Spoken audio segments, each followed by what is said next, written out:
ফিলিস্তিনি একজন সাংবাদিক লিখেছেন, আর কয়েক ঘন্টা পরেই গাজা আর থাকছে না। আপনারা কেবল আমাদেরকে জান্নাতেই খুঁজে পাবেন। প্রিয় ভাই ও বোন, ওয়াল্লাহি এই লাইনটা যখন পড়লাম চোখের কোণে পানি ধরে রাখতে পারলাম না।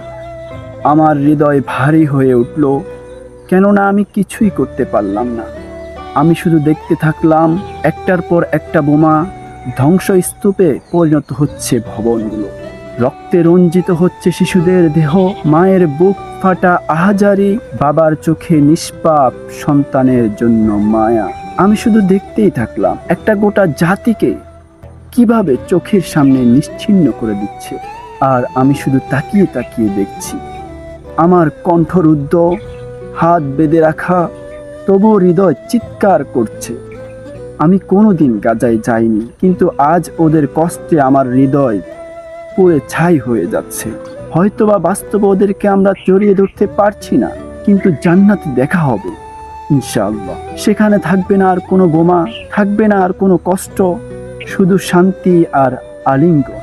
গাজা, তুমি একদিন ফিরবে, আর আমরা তোমার সেই প্রত্যাবর্তনের সাক্ষী হতে চাই।